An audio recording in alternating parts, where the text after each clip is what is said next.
Hello viewers, welcome to savings plans 2023. இன்னைக்கு நம்ம இந்த வீடியோவில் போஸ்ட் ஆஃபீஸ்க்கும் பேங்க்குக்கும் உள்ள டிஃப்ரென்ஸ் தான் பார்க்க போகிறோம். அதாவது ஃபிக்ஸட் டெபாசிட்டுக்கான டிஃப்ரென்ஸ் போஸ்ட் ஆஃபீஸ் வெர்சஸ் பேங்க்குக்கு. ஸோ இதுக்கான டிஃப்ரென்ஸ் என்னன்றதை டீட்டெயிலாக பார்க்கலாம். ஸோ இது வரைக்கும் நீங்கள் நம்ம சேனலை சப்ஸ்கிரைப் பண்ணாமல் வீடியோ பார்த்துட்டு இருக்கீங்க அப்படின்னாக்கா மறக்காமல் சப்ஸ்கிரைப் பண்ணி வச்சுக்கோங்க. ஸோ வாங்க வீடியோக்குள்ளே போகலாம். அதாவது போஸ்ட் ஆஃபீஸ் அண்டு பேங்க்கில் வந்து பார்த்தீங்கன்னாக்க நம்ம ஒரு ஸ்கீமை ஓப்பன் பண்ணுறோம் அப்படின்னாவே நமக்கு சேவிங்ஸ் அக்கௌண்ட் அப்படின்றது நமக்கு தேவைப்படும். ஸோ நம்ம ஃபஸ்ட்டு வந்து சேவிங்ஸ் அக்கௌண்ட்டை நம்ம ஓப்பன் பண்ணணும். ஸோ சேவிங்ஸ் அக்கௌண்ட் ஓப்பன் பண்ணுறதுக்கு என்னென்ன வேணும் அப்படின்னாக்க ஆதார் கார்டு, ஃபேனு, 2 ஃபோட்டோ, அது மட்டும் இல்லாமல் மினிமம் பேலன்ஸ் வந்து பார்த்தீங்கன்னாக்கா பேங்க்குக்கு தகுந்த மாதிரி டிஃப்ரென்ஸ் இருக்கும். ஸோ போஸ்ட் ஆஃபீஸ் அப்படின்னு பார்க்கும்போது நீங்கள் 500 மினிமம் பேலன்ஸ் மெயின்டைன் பண்ணாலே இந்த ஸ்கீமே ஓப்பன் பண்ணிக்கலாம். ஸோ பேங்க்கில் நமக்கு ஃபிக்ஸ்டு டெபாசிட் அப்படின்ற பேரில் வழங்குறாங்க. அது போஸ்ட் ஆஃபீஸ் அப்படின்னு பார்க்கும்போது நமக்கு டைம் டெபாசிட் அப்படின்ற பேரில் நமக்கு இந்த போஸ்ட் ஆஃபீஸில் வழங்குறாங்க. ஸோ பேங்க்கில் என்ன மாதிரியான டேர்ம்ஸ் இருக்குது அப்படின்றத நம்ம பார்க்கலாம்.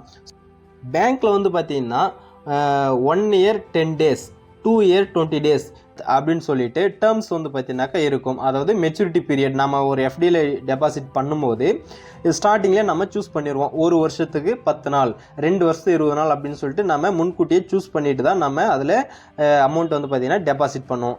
ஆனால் போஸ்ட் ஆஃபீஸில் அப்படி கிடையாது. 1 year அப்படின்னா 1 year, 2 year டெபாசிட் பண்ண போகிறீங்க அப்படின்னாக்கா 2 year. ஸோ நம்ம வந்து இதில் என்னன்னாக்கா நம்ம டைம் டெபாசிட் அப்படின்ற பேரில் நம்ம போஸ்ட் ஆஃபீஸில் டெபாசிட் பண்ணுவோம். ஸோ இந்த பேங்க்கில் இருக்கிற மாதிரி அதாவது அந்த 10 days 20 days அப்படின்றது எதுவும் கிடையாது. 1 yearனா ஃபிக்ஸ்டு 1 year அப்படின்ற மாதிரி இவே போஸ்ட் ஆஃபீஸில் இருக்கும். நீங்கள் 1 yearல இந்த டைம் டெபாசிட் ஓப்பன் பண்ணுறீங்க அப்படின்னா அப்போது கரண்ட்டில் என்ன இன்ட்ரெஸ்ட் ரேட் வழங்கிட்டு இருக்காங்களோ அந்த 1 yearம் சேம் இன்ட்ரெஸ்ட் ரேட் தான் வழங்கிட்டு இருப்பாங்க. அடுத்து 1 yearக்கு நீங்கள் எக்ஸ்டெண்ட் பண்ணுறீங்க அப்படின்னா பிஃபோர் 6 monthுக்கு முன்னாடி நம்ம இன்ஃபார்ம் பண்ணால் அடுத்து 1 year வந்து பார்த்தீங்கன்னாக்கா நம்ம எக்ஸ்டெண்ட் பண்ணிக்க முடியும். அது 2 year டைம் டெபாசிட்டை வந்து பார்த்தீங்கன்னா எக்ஸ்டெண்ட் பண்ணுறீங்க அப்படின்னா பிஃபோர் வந்து 12 monthsக்கு முன்னாடியே நம்ம போஸ்ட் ஆஃபீஸில் இன்ஃபார்ம் பண்ணி இந்த மாதிரி நம்ம எக்ஸ்டெண்ட் பண்ண போகிறோம் இந்த டைம் டெபாசிட் அப்படின்றது பேங்க்குக்கு தெரிவிக்கணும். அது 3 year 5 year அப்படின்னு சொல்லிட்டு நீங்கள் டைம் டெபாசிட்டில் டெபாசிட் பண்ணியிருந்தீங்க அப்படின்னாக்கா 18 மாதத்துக்கு அப்புறம் நீங்கள் எக்ஸ்டெண்ட் பண்ணுற மாதிரி ஐடியாவில் இருந்தீங்கன்னா எக்ஸ்டெண்ட் பண்ண போகிறோம் அப்படின்னு சொல்லிட்டு நம்ம பேங்க்குக்கு இன்ஃபார்ம் பண்ணணும். ஸோ நம்ம போஸ்ட் ஆஃபீஸ்க்கு இந்த இன்ஃபார்ம் பண்ணலை அப்படின்னாக்கா நம்மளால் எக்ஸ்டெண்ட் வந்து பார்த்திங்கன்னா பண்ண முடியாது. ஸோ எக்ஸ்டெண்ட் பண்ணும்போது ஓப்பன் பண்ணும்போது என்ன இன்ட்ரெஸ்ட் ரேட் வழங்குனாங்களோ அதே இன்ட்ரெஸ்ட் ரேட் தான் வழங்குவாங்களா அப்படின்னு கேட்டால் கண்டிப்பாக இல்லை. அப்போது கரண்ட்டில் என்ன இன்ட்ரெஸ்ட் ரேட் இருக்கோ அந்த இன்ட்ரெஸ்ட் ரேட் தான் நமக்கு கால்குலேட் பண்ணுவாங்க. ஸோ அடுத்தது க்ளோசிங். நாம் ஒரு அக்கௌண்ட்டை ஓப்பன் பண்ணி க்ளோஸ் பண்ணணும் அப்படின்னா அதுக்கு என்ன ப்ராசஸ் அப்படின்ட்டு பார்க்கலாம். ஸோ க்ளோசிங் அப்படின்னும் போது பேங்க்கை பொறுத்த மட்டும் அதாவது ஒரு எஃப்டி ஓப்பன் பண்ணுறீங்க அப்படின்னாக்க 7 daysலேயே ஓப்பன் பண்ணி 7 daysலேயே நம்ம வந்து பார்த்தீங்கன்னாக்கா இந்த எஃப்டியை வந்து க்ளோஸ் பண்ணிக்க முடியும். இதில் பேங்க்கில் வந்து பார்த்தீங்கன்னாக்கா க்ளோஸ் பண்ணிக்கலாம். ஆனால் போஸ்ட் ஆஃபீஸில் நீங்கள் ஒரு அக்கௌண்ட்டை ஒரு எஃப்டி திட்டத்தை ஓப்பன் பண்ணுறீங்க அப்படின்னாக்க பிஃபோர் 6 monthுக்கு முன்னாடி நம்மளால் இந்த அக்கௌண்ட்டை க்ளோஸ் பண்ண முடியாது. அதாவது 6 மாதத்துக்கு அப்புறம் தான் நம்மளால் இந்த அக்கௌண்ட்டை வந்து பார்த்தீங்கன்னாக்கா க்ளோஸ் பண்ணவே முடியும். போஸ்ட் ஆஃபீஸில் சேவிங்ஸ் அக்கௌண்ட்டுக்கு அதாவது சேவிங்ஸ் அக்கௌண்ட்டுக்கு என்ன ரேட் ஆஃப் இன்ட்ரெஸ்ட் வழங்குறாங்களோ அந்த ரேட் ஆஃப் இன்ட்ரெஸ்ட்டை தான் பிஃபோர் 1 yearக்கு முன்னாடி நீங்கள் க்ளோஸ் பண்ணிங்கன்னா உங்களுக்கான இன்ட்ரெஸ்ட் வழங்குவாங்க. ஸோ இப்போ கரண்ட்டில் போஸ்ட் ஆஃபீஸில் 4% சேவிங்ஸ் அக்கௌண்ட்டுக்கு ரேட் ஆஃப் இன்ட்ரெஸ்ட் வழங்கிட்டு இருக்காங்க.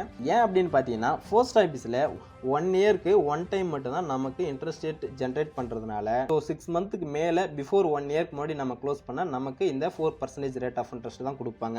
2 வருஷம் எஃப்டியை ஓப்பன் பண்ணி 1 வருஷத்துக்கு அப்புறமா நம்ம இந்த டைம் டெபாசிட்டை நம்ம க்ளோஸ் பண்ணுறோம் அப்படின்னாக்க நமக்கான இன்ட்ரெஸ்ட் அமௌண்ட்லேருந்து 2% அமௌண்ட்டு நம்ம பெனால்ட்டியாக பே பண்ணிவிட்டு அதுக்கப்புறம் ரிமைனிங் இருக்கக்கூடிய இன்ட்ரெஸ்ட் மட்டும்தான் நமக்கு கொடுப்பாங்க.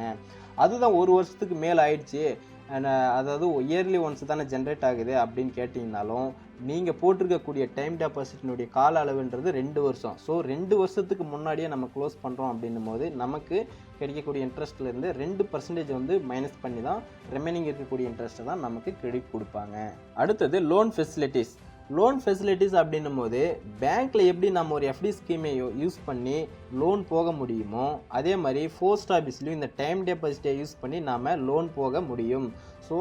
ஸோ அடுத்தது பேங்க்கை கம்பேர் பண்ணும்போது போஸ்ட் ஆஃபீஸில் நமக்கு என்ன மாதிரியான இன்ட்ரெஸ்ட் வழங்கிட்டு இருக்காங்க, பேங்க்குக்கும் இதுக்கும் கம்பேர் பண்ணும்போது போஸ்ட் ஆஃபீஸில் என்னென்ன பெனிஃபிட்ஸ் எல்லாம் இருக்குது அப்படின்ட்டு இப்போ நம்ம பார்க்கலாம். ஹெச்டிஎஃப்சி பேங்க் ஃபஸ்ட்டு நம்ம பார்க்கலாம். அதாவது 1 year எஃப்டிக்கு வந்து பார்த்தீங்கன்னாக்கா 6.60 அளவுக்கு இப்போது ரேட் ஆஃப் இன்ட்ரெஸ்ட் கரண்ட்டில் வழங்கிட்டு இருக்காங்க இந்த ஏப்ரல் 2024. ஸோ 5 இயர் எஃப்டி நீங்கள் ஓப்பன் பண்ணுறீங்க அப்படின்னாக்கா 7% ரேட் ஆஃப் இன்ட்ரெஸ்ட் இப்போ வழங்கிட்டு இருக்காங்க. ஐசிஐசி பேங்க்கில் என்ன ரேட் ஆஃப் இன்ட்ரெஸ்ட் அப்படின்னு பார்க்கும்போது 1 இயருக்கு 6.7% ரேட் ஆஃப் இன்ட்ரெஸ்ட்டும் 5 இயருக்கு 6.90 அளவுக்கு ரேட் ஆஃப் இன்ட்ரெஸ்ட்டும் ஐசிஐசி பேங்க்கில் வழங்கிட்டு இருக்காங்க. எஸ்பிஐயில் என்ன ரேட் ஆஃப் இன்ட்ரெஸ்ட் வழங்கிட்டு இருக்காங்க அப்படின்னா 1 இயருக்கு 6.8% ரேட் ஆஃப் இன்ட்ரெஸ்ட்டும் 5 இயருக்கு 6.5% ரேட் ஆஃப் இன்ட்ரெஸ்ட்டும் இப்போது வழங்கிட்டு இருக்காங்க எஸ்பிஐயில். ஸோ இந்த 3 பேங்க்கை கம்பேர் பண்ணும்போது போஸ்ட் ஆஃபீஸில் எவ்வளோ ரேட் ஆஃப் இன்ட்ரெஸ்ட் வழங்கிட்டு இருக்காங்க அப்படின்னு பார்க்கலாம். ஸோ போஸ்ட் ஆஃபீஸில் டைம் டெபாசிட்னு நம்ம சொல்லுவோம். ஸோ இதில் 1 இயர் டைம் டெபாசிட்டுக்கு 6.9% ரேட் ஆஃப் இன்ட்ரெஸ்ட் நமக்கு போஸ்ட் ஆஃபீஸில் வழங்கிட்டு இருக்காங்க. ஸோ 2 இயருக்கு வந்து பார்த்தீங்கன்னாக்கா 7% ரேட் ஆஃப் இன்ட்ரெஸ்ட் நமக்கு வழங்கிட்டு இருக்காங்க. 3 இயர் டைம் டெபாசிட்டுக்கு 7.1% ரேட் ஆஃப் இன்ட்ரெஸ்ட்டும் 5 இயருக்கு 7.5% ரேட் ஆஃப் இன்ட்ரெஸ்ட்டும் எதில் வழங்கிட்டு இருக்காங்க? போஸ்ட் ஆஃபீஸில் வழங்கிட்டு இருக்காங்க. ஸோ மேலே இருக்கக்கூடிய இந்த 3 பேங்க்கை கம்பேர் பண்ணும்போது நமக்கு போஸ்ட் ஆஃபீஸில் வந்து பார்த்தீங்கன்னாக்கா எல்லாத்தையும் கம்பேர் பண்ணும்போதும் இன்ட்ரெஸ்ட் ரேட் வந்து பார்த்தீங்கன்னாக்கா அதிகமாக வழங்கிட்டு இருக்காங்க. ஸோ பேங்க்கை கம்பேர் பண்ணும்போது போஸ்ட் ஆஃபீஸில் அதிகப்படியான ரேட் ஆஃப் இன்ட்ரெஸ்ட் வழங்கிட்டு இருக்காங்க. ஸோ நீங்கள் என்ன அமௌண்ட் டெபாசிட் பண்ண போகிறீங்க, எவ்வளோ காலத்துக்கு டெபாசிட் பண்ண போகிறீங்க அப்படின்றத நீங்கள் டிசைட் பண்ணிவிட்டு பேங்க்கில் டெபாசிட் பண்ணுறத விட போஸ்ட் ஆஃபீஸில் டெபாசிட் பண்ணிங்கன்னா உங்களுக்கு ஃபியூச்சர்ஸ் நிறைய இருக்குது. Bank and post office informations scheme பற்றி அப்டேட்ஸ் உங்களுக்கு உடனுக்குடன் கிடைக்கணும் அப்படின்னா மறக்காமல் நம்ம சேனலை சப்ஸ்கிரைப் பண்ணி வச்சுக்கோங்க.